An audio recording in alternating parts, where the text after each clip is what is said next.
Good morning. How's it going, everybody? I'm going to show you some awesome cards today. Just look at this. Look at the setup we got here. We already got the Great Henge out, Chiss-Goria, the Fable of the Mirror Breaker, Return of the Wild Speaker, Meria the Scholar. This is our big card here. This is our commander here. You're probably familiar with this card if you follow Magic now. This is basically turns all your artifacts into mana rocks, and also you can also tap your non-token artifacts, same as you would for your creating the green mana by tapping a non-token artifact. It can't be like a treasure. You can't tap treasures for the mana, so that's kind of your token artifacts. So. But if you tap two non-token artifacts, you can also exile the top of your card of your library, and you may play it this turn, so it has a nice value there. When you get comfortable on your board state, then you can kind of start keeping cards in your hand and start utilizing the cards from the top of your library. So very cool trick there. I think like kind of the thing that you always have to practice, and it might take even years to kind of grasp this concept is. And you'll still make mistakes. It's fine. That's the point of the game. But making sure you don't play your lands when you plan to do the exiling off the top of your deck. Because if you do hit lands, you're going to want to play those. You want to get that value and make sure that you get the lands that are exiled onto the battlefield and not the ones from your hand. So especially when you're doing those kind of draws, it kind of feels bad when you play your land and then you for the turn from your hand, and then you exile the top card of your library into land and you can't play it. So yeah, try to avoid that. So yep, that's Meria. We have some really cool new cards to kind of go off with Meria, and you'll see kind of like the route we're taking here. But this is the invasion of Tarkir. So this is the new battle and siege that was brought out into the last set. And this is a nice battle card, so it has loyalty like a planeswalker. You actually provide this to an opponent for them to defend. It basically has 5 life associated with it, and that life can't be replenished unless they have like proliferate or some other form of adding counters to things. So once this is it already has an enter the battlefield trigger, so it does 2 damage to any target, and then you can reveal dragon cards in your hand, and it deals an additional damage for each of those dragon cards revealed. So that's a nice little little enter the battlefield. And then when you do damage this and take basically all the loyalty off of it, you flip it. It becomes this very powerful creature, the Defiant Thundermaw, and it is a 4/4 flyer, which is nice, and whenever a dragon you control attacks, it deals 2 damage to any target. So this is going to be on our draining game plan. It's going to really go in with our making dragons, making multiple dragons, having them attack and deal damage to things. It's going to be a very powerful damaging deck. It's going to be good in combat, and it's going to have a draining component, so I'm very excited. Very excited to kind of go into this burning, draining, combat-y kind of Gruul style deck. It sounds very exciting. So Invasion of Tarkir is a nice little addition to this dragon style, which kind of led me on this wormhole of checking out all the different kind of dragons that have been in Magic's history. So without further ado, let's just go ahead and get started. I think it's probably best just to get started kind of with more of the exciting things, just to kind of keep you all kind of with me here. So we're just going to start like talking about just like the dragons that we've kind of believe are going to be really fantastic for this deck. So Chiss-Goria the Forge Tyrant, this has affinity for artifacts. So meaning that how many artifacts you have on the battlefield, it costs 1 less colorless mana. So we could probably play this pretty cheap. It does have haste too, and it's flying. It's a 5/4. And when it does attack, you exile cards from the top of your library, 5 in total, and you may cast an artifact spell from among them this turn. If you do, it has affinity for artifacts. So we have a lot of artifacts in this deck. You can see we have a good stack. I'd say we probably have at least we're 30, so we have probably like a decent chance not to whiff. So we're probably going to be hitting the artifact, card and being able to play that for very cheap, which is nice. And we do have some payoffs in there, one of which is like the Great Henge, and we'll talk about it a little more, but I do have a Portal of Phyrexia in here too. So, Utvar Hellkite, this is a big baddie, so we're going to have some big baddies in this deck. This is one of which, this is whenever a dragon attacks, we make a 6/6 white dragon token with flying. Nice. And then the Ancient Bronze Dragon, so this when it deals combat damage, we can roll a d20 and assign 1/1 counters based on our roll die to 2 creatures. Atarka the World Render here, this will give our dragons double strike. It's very fantastic. Really cool. And this whenever a dragon controls attacks, so it just has to be on the battlefield. Drakuseth, this is another big baddie. We have a couple good big baddies in here that they don't exactly do things upon their battlefield trigger, but we'll get them out early enough with Meria. I'm confident we'll make enough mana where we can get these things out pretty early, and they'll be giving some issues to opponents. Maybe the Tyrant's familiar could be like a slot that we can kind of consider to see how Drakuseth does, because they kind of are similar to a way. I think the Tyrant does a lot more damage to a single target, whereas the Drakuseth kind of spreads the damage out, so that's good too. So I like Drakuseth. Balefire Dragon here. This is a 6/6 for 7 mana, and whenever it deals combat damage to a player, it deals that much damage to each creature that player controls. So this thing is very evasive, very dangerous. When it deals combat damage to an opponent, it basically deals that much damage to other creatures. And if you have extra combat steps, it's basically ensuring that you're going to clear out most of your opponent's creatures. So that's nice. Skyline Despot, this is just a little value card. It's going to be nice when we're like in a nice sequencing with our Meria in the beginning game, and we want to play like a 7-drop to keep our gasoline going. So this will just make us the Monarch. It'll help us draw cards, and on the upkeep it'll create a 5/5 red dragon, so another board presence. So just a nice value card here. Skyline Despot. This is a finisher, Hellkite Igniter. So this is a 5/5 for 7 mana. Not too impressive like on face value. It does have flying and haste. The strong ability of this is that for 1 colorless and 1 red, it gets XO until end of turn, where X is the number of artifacts you control. We're going to have plenty of artifacts, so this is going to be a very strong creature. Help us finish games off, maybe surprisingly sometimes. Old Gnawbone, this is just our mana generation. It's going to give us a huge mana advantage. It's going to come down on the battlefield, and we're going to have some creatures swinging for a good amount of damage. We're going to make that many treasure tokens, so perfect card for this deck. Dragon Broodmother, this is a value creature. This just goes into we'll talk about a little later, but we have cards that definitely benefit from dragons entering the battlefield, and we've already talked about that a little bit with like our battle and how we want dragons to be swinging and draining. So this is going to create a 1/1 dragon on each of our each player's upkeep, so it's just going to keep all the dragons coming in. Very cool card. Here's the Hellkite Charger. This is our extra combat step creature. So for 6 mana, it comes in as a 5/5. It does have haste too, so which is nice. Like these dragons have haste. Most of them do have haste, so that is a nice feature of the dragons. They're expensive, but they're flying and they do have haste, so that's definitely something that's a benefit. And then for 7 mana, you can have an extra combat step too. If you do, whenever it does attack, you can pay that 7 for an extra combat. Very nice. Here's the Ancient Copper Dragon. This is considered one of the strongest dragons in modern Magic the Gathering history. It is a very expensive dragon. At least it is very powerful for the colors that it is in, for just a mono red dragon.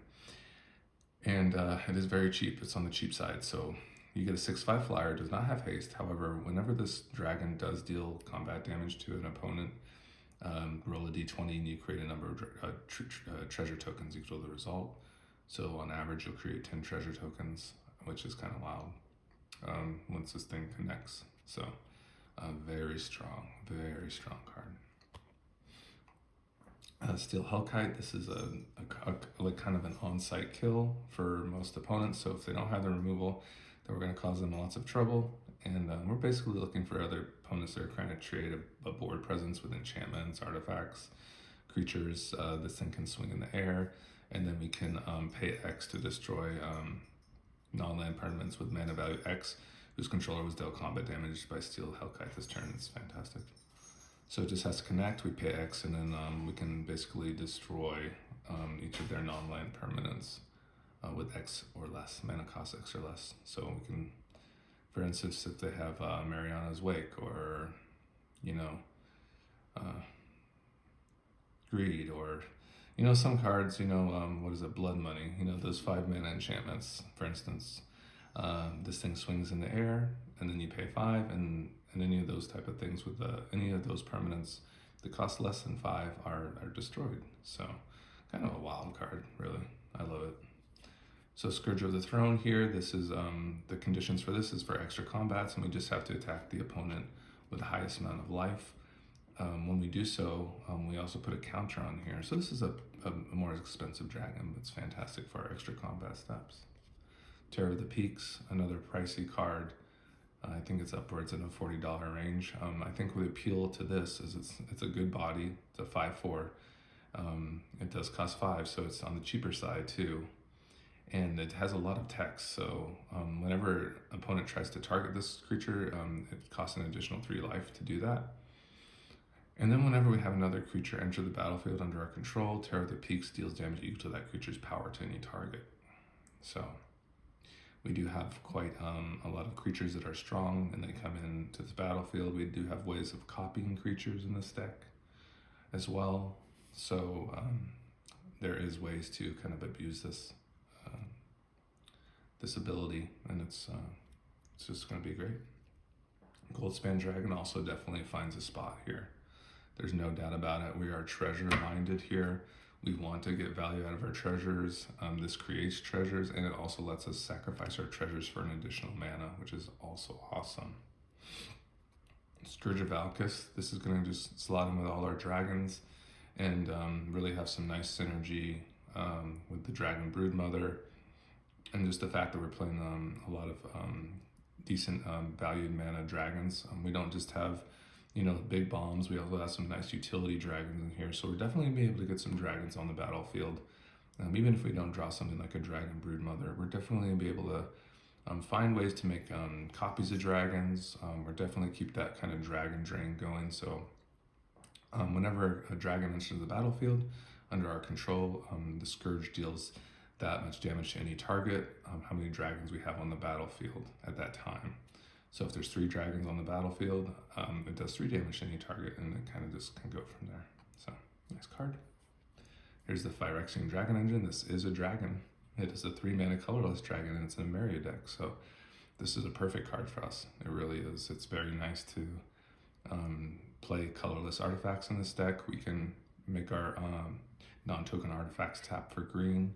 So this is a very non-conditional card. We can basically cast it on Meria very early, utilizing our other artifacts, so we won't have too much problem putting it down on the battlefield, and it's going to give us value later in the game if it ever gets removed. We can unearth it from the graveyard to draw 3 cards. So very cool.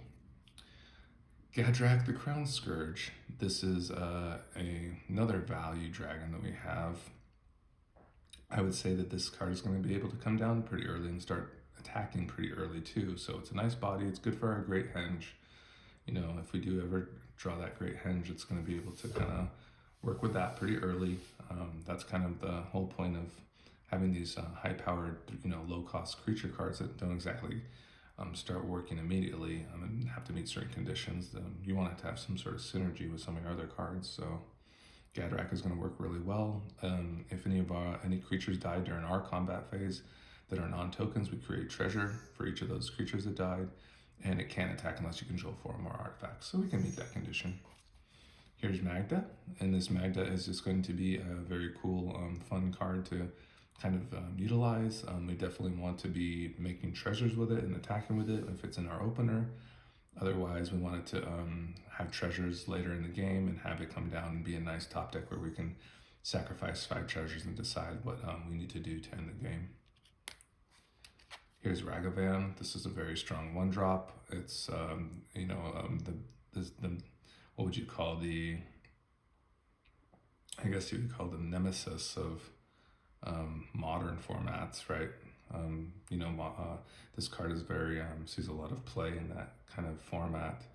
The reasoning why is it's has a good sized body on it for just being 1 mana card. It's a 2/1, and that's pretty decent already. And then when it does connect with an opponent, you actually create a treasure and exile the top card of their library, and you have the option to play it. So probably it would be sufficient just to go ahead and make that treasure, and be very playable when it does connect. However, the fact that you get to exile your opponent's top card and being able to play that is another form of card advantage. So this card is just completely bonkers. And it is very, very evasive because you can do the dash effect too. So you can basically go ahead and pay 2, have it come down with haste, and ping an opponent, make a treasure, and also exile the top card of their library. So just a very interesting card overall and very strong. This card got a significant price drop since it was reprinted. This card was, I think, like a $90 card, maybe $100 card, and you can get this thing. I haven't checked recently, but I got it for like $50. So this is the reprint, so it's totally fine. It's perfect, right? Good for a little bit cheaper, which is nice.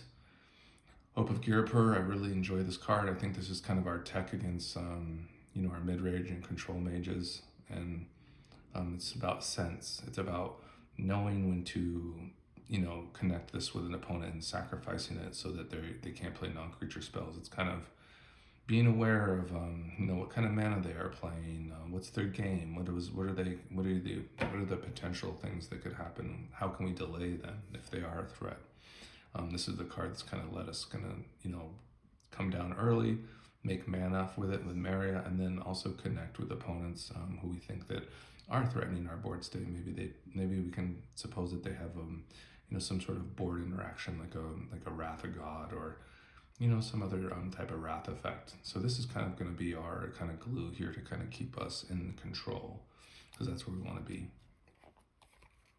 Haywire Might. This is a 1-cost 1/1, and when it dies, you gain 2 life. For 1 green mana, you sacrifice the Might. So what's is fun about this is you can actually tap it and sack it with Meria on the battlefield. So it's like ultimate value. It just pays for itself and it pays for its ability. Kind of bizarre, right? So sacrifice Haywire Might, exile target non-creature artifact or non-creature enchantment. Just unbelievable. What a card. Very very decent uncommon. I think it's like a $4 uncommon. So, and that is the extent of the creatures. So that is sort of where we're at, and I think we'll continue to our artifacts. So, all right. So here we go. Here's the Great Henge here. So if you're not familiar with this card, I think you'll enjoy it very much. If you are playing green colors, Gruul colors, it's kind of the thing, man. It's kind of the card. I believe it's like a $60 card, sometimes 70, kind of goes down to 50, but it's an expensive card. But there's a reason. It's because it does say 7 mana and 2. If you have like, for instance, I would love playing this card with like an Elder Gargaroth on the battlefield, and then it would only cost 3 mana. It'd be 1 colorless and 2 green. So that cost reduction is really good. It also has some nice ramping. So it does tap for 2 green mana, and it gains its life each time we tap it. And then whenever a non-token creature enters the battlefield under our control, put a 1/1 counter on it and draw a card. So it's just so nice. So nice.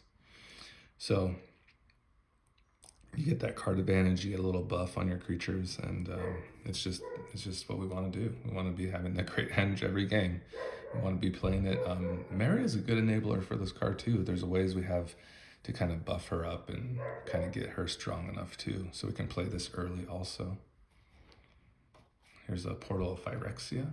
So this is kind of our little nice little twist on Meria and treasures and Magda and Chiss-Goria And all the treasures we're going to be making, this portal is we're going to be able to cast it if we need to just cast it, which is good. It's probably going to finish games off like that. This card has been very strong when I've played it in any commander game. I think it's kind of a nuisance to the opponents. I think it kind of really sets them back quite a bit. So Portal of Phyrexia is definitely the card. And if we can cheat it out in any way, that's kind of what we want to do. Having a way to cheat this out, I think, is important, right? You want some sort of like way to cheat this out. Like I have in my vehicle deck, I have Oswald Fiddlebender. So there's kind of another way to kind of cheat it out, but just casting this card is strong. So when it comes on the battlefield, it does, each opponent has to sacrifice 3 creatures. And then during your upkeep, you get to take a creature card from any graveyard and put on the battlefield. It's a Phyrexia in addition to its other types. Okay, so we'll kind of just kind of swing through this a little bit more just for brevity. We have Essek's Chariot. This creates cat tokens. It's a 4/4 artifact vehicle. We have a couple swords in here as well. So we have the Sword of War and Peace. We have the Sword of Forge and Frontier. This is going to be good for extra combats to drain out opponents with too many cards in their hand. It's going to be nice. And then the Sword of Forge and Frontier, this is going to work really fun with our extra combats. This is going to be like endless value. It would just be like keep on pinging opponents, dropping more lands at the end of the combat, and getting so much value, getting so many cards, exile, because it does exile each time it pings an opponent with a creature it's equipped to. So Darksteel Plate, this is going to be a fantastic card. It's indestructible itself and makes anything it's attached to indestructible for creatures. Blade of Selves, this is another way of us to copy our creatures that we have on the battlefield that are non-legendary. Really we want it to be the non-legendary creatures that we're copying, of course. So, but there might be some instances where we might even want to even put this on something else like a legendary creature for whatever reason, but maybe just to get like dragon triggers or whatever. So Blade of Selves is going to be great. It has Myriad, meaning that it makes copies for when whatever creature it's attached to attacks the opponent. It's very cool. Goldvine Pick, this is a 2-mana artifact. We equip it for 1 swing, and when it connects, we make a treasure. Arcane Signet for a little ramp. We have the Sword of Animus. This is kind of where we want to be on, if we get that Soul Ring opener and a nice amount of mana, we could technically have the Sword of Animus equipped to Meria on turn 2. Yeah, that's kind of the dream right there. Reckoner Bankbuster, this is just to get some extra cards. Cards are good. Howling Mind gives us cards. Extra cards are good for us. Unlicensed Hearse, this is going to keep our graveyard intact. We want to keep that graveyard nice and clean for our opponents, and we want to be selective about it. We want to really make them frustrated if their graveyard matters deck. Lightning Greaves here, this is going to give our creatures haste and shroud, which is very nice. I love the haste. Swiftfoot Boots, similar to the Greaves. We can actually attach more equipments to creatures with Swiftfoot Boots rather than Lightning Greaves. Your creature has shroud, so you won't be able to attach anything else, but the boots are nice.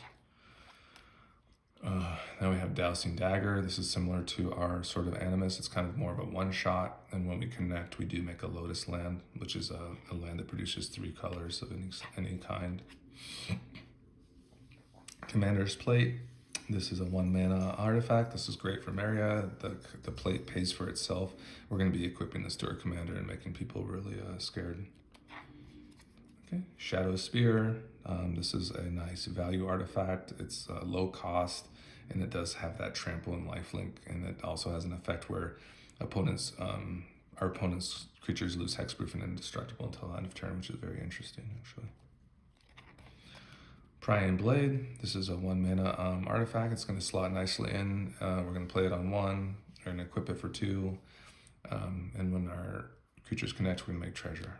Okay, so we have some nice treasure generators.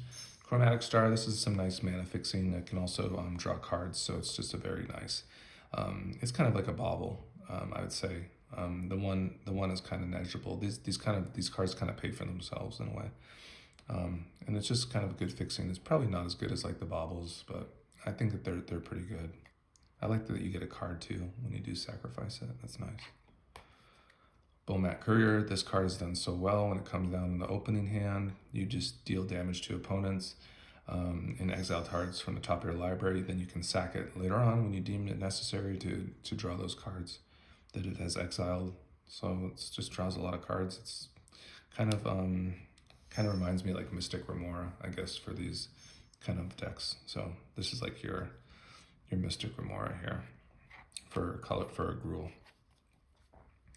Sensei's Divining Top. This is a 1-mana colorless artifact, and this is very good with Meria. You can really kind of utilize it to look through the top of your cards and also keep drawing it and just doing interesting things with it. So it's going to be nice to kind of manipulate the top of your deck, and also it's kind of nice to use the drawing thing here, and there's ways to get it back if you wanted to. For instance, if you wanted to impulse draw with your non-token, you can basically get it back through those means too if you wanted to, and keep the kind of cycle going. So very interesting card if you're looking for answers, and just good way to like keep your nice sequences going. Very cool card. Basilisk Collar. This is just a very cheap artifact. When we equip it, for 2 equipped creature has Death Touch and Lifelink, so it makes our creature very people don't want to really attack into us if we have it on a creature that's blocking, and they don't really want to block us if we do have this equipped to like our commander or something. So it's really cool. Okay, Soul Guide Lantern here. This is a 1-mana artifact. When it comes onto the battlefield, and we can exile a target card in a graveyard. We can also sacrifice this at any time to exile each opponent's graveyard. So what a card. I mean, more graveyard I think is important to have some graveyard interaction in this deck. So that's how we're going to go about it with a Soul Guide Lantern. And you can also sacrifice this card for a card too, which is nice. Here's the Soul Ring. This is a part of our most busted openings, is when we have a Soul Ring in our hand, of course, and that's kind of typical for Commander. A turn 1 Soul Ring is very strong. Mox Amber is very good in this deck, and I really enjoy the 0 cost. We do have some legendary creature cards in our deck. Ragavan, Hope of Europe, or our Commander, Magda. These are all going to be cards that are going to let us tap the Mox for mana. Fantastic. Urza's Bauble. This is a 0-mana cost artifact, which is great for us. We do want to be in the 0 cost cards. So we have the Bauble, Mishra, and Urza's Bauble in here. I think these are very important for the deck. They don't cost anything to play. They just come out. And then you have the option to sacrifice these cards to basically get some information from opponents, and also to draw a card. So just kind of no-brainers, really. Just love these cards.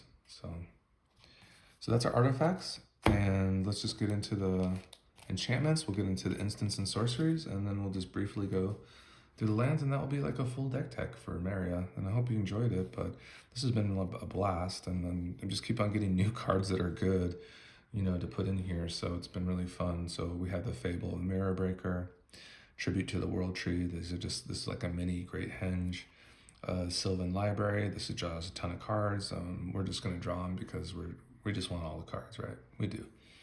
Dragon Tempest. This is like our Scourge of Valkis, and it also provides all our flying creatures haste when they come on the battlefield. Aggravated Assault. This is our extra combat step card. That's just an enchantment form. Return of the Wild Speaker. This is going to draw cards from the highest creature power of our creatures we control, or buff up all our non-creature human cards until end of turn for 3/3. So we're going to draw the cards, most likely. Beast Within. This is an instant. It can destroy a target permanent. Its controller creates a 3/3. Very nice to be able to target any permanent with this card. Same with Chaos Warp. The fact that we can target any permanent with these cards is very strong for us. And it is also an instant. Rishkar's Expertise. This is kind of the Return of the Wild Speaker. However, it also provides its ability to play a 5-mana card from our hand. From our hand once this resolves, and we do draw the cards from our creature. So wow, what a card. Blasphemous Act. This is cost less, 1 less a class for each creature on the battlefield. Blasphemous Act deals 13 damage to each creature. Sometimes we need to do that. Sometimes people are about to combo off and we need to kill everything. And then Vandal Blast is the destroy a target artifact you don't control, has overload, 4 colorless, 1 red. All right.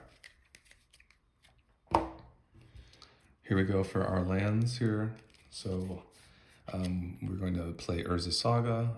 We might want to play this early. We're going to want to sequence this so that maybe we want to get a Soul Ring on chapter 3. There's also, like, you know, we have lots of nice 1-drops in here. We have 1-drop creatures that are artifacts. We have 1-drop equipments that might be nice to have. So those are all things to consider with Urza Saga. Mycosynth Gardens, this will be copying artifacts, a non-token artifact with a mana value X, so it's going to be really fun to like copy some swords and things like that. Then we have our dual lands, we have our fetch land, we have our slow lands, we have our commander game lands, this is our basic lands. It comes in if we have basic lands. Then we have our shock land, pathway. Then we have another, this is a nice Rootbound Crag here, comes untapped if we control a mountain or forest. Copperline Gorge, comes untapped if we have 2 or few lands on play, so if we play this on turn 3, it still comes in untapped. Game Trail, this is basically like the, what was those cards called? I'm blanking. Yeah, but there's a set of lands that came out, I think, in, I think it was a couple sets ago, and basically you had to reveal a basic card from your hand to play it on up-tapped. But yeah, those were kind of fun. But so this is similar to that. Any dual land should be fine in this deck, really. We play lots of basics. I think we play enough. Karplusan Forest, this is just a nice dual land. It does deal damage to you if you do tap it for red or green. Yeah. Spire Garden. Spire Garden enters the battlefield tapped unless you have 2 or more opponents. Command Tower, add 1 mana color in your commander's color. This is just like a pure dual land for commander. It just comes in untapped because we usually do have those 2 or more opponents on the battlefield. So very cool. Command Tower, this is just a rainbow land, and it just does come untapped. It produces any color mana of our commander colors, so it's fantastic. Exotic Orchard will produce mana of our opponent's colors. Very cool card. Comes in untapped. Fabled Passage, this is a fetch land. It comes in untapped if it's our 4th land that we play. So if on turn 4 we've hit all our land drops, when we play a Fabled Passage, we can fetch a land and it will come basic and it will come into play untapped. Den of the Bugbear, these are our man lands here.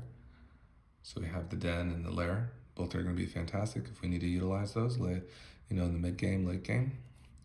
Turn Timber Symbiosis. This is goes along with our multi-phase cards here. They come in untapped if you pay 3 life. Otherwise, they're spells. So this one fetches creatures for 7 mana, and this one can pay X and take out opponent's creatures, two different targets. Okay, so Shadow Skull actually it's up to 2 target creatures. Yeah, so up to 2 target creatures. That'd be insane if you could target more than 2 creatures. Yeah, that'd been really crazy, huh? But Moda card, I love Shadow Skull Smashing. Silken Zon, these are their channel lands. This makes tokens, and this one actually will take out problematic enchantments and artifacts for very cheap card if we have cheap cost if we have our commander on the battlefield. Very strong. They can both be played as lands as well. We have 8 forests. We have 8 mountains. We have 37 lands. So that's it, friends. That is kind of really the end of the video if you're kind of done, but right now I'm just gonna basically I'm going to keep these piles as they are, and what I'll do is I'm going to post this list. I'm going to probably post it on a couple different sites. I'll link it on Aether Hub, and then what I'll do is I'll put it the links onto Moxfield as well. And if you ever just want to kind of take a look at it and kind of see what you think about it, that's totally fine. I am confident that this deck is I play tested this deck, and I am pretty confident that you will have some nice openings in here if you do pursue a Meria shell. I think you will enjoy it very much. I would say the shell is here, like with these artifacts. You can obviously have different types of you know, preferences, whether you're you know, treasure oriented. You notice I play Prying Blade and Goldvine Pick. Like, those are cards that if maybe you're not treasure oriented, you could definitely sub them for something else that might, you know, work for whatever you're trying to accomplish with Meria. So that is a consideration that you can make. And then I would say the lands are pretty solid where they need to be. I'd also say the enchantments are also, you know, pretty much where they need to be. Perhaps maybe the Aggravated Assault might not be good if you're not going for like a combat style orientated gameplay. But if you do play creatures, then of course like the Fable is going to work well for copying those you know, creature cards. And obviously the Tribute of the World Tree, it works very well with creatures as well. You know, but I'm sure there's many different ways you can go about it. Sylvan Library is just a good staple that's going to help you draw a lot. So, yeah, before I had this, it was like, I had like Elder Gargaroth, I had, you know, Craterhoof, I had the Titan of Industry, and those were really fun. It was a really fun deck, but I think it was time to kind of, the Invasion of Tarkir came out, and it was time to spend some more money on Magic. So, yeah, I think it's worth a try. I think it's going to be fun. It's always fun to kind of play new cards and test them out. So I'm very excited about this deck, and I'm looking forward to playing it this weekend. So have a great day, everybody. Cheers.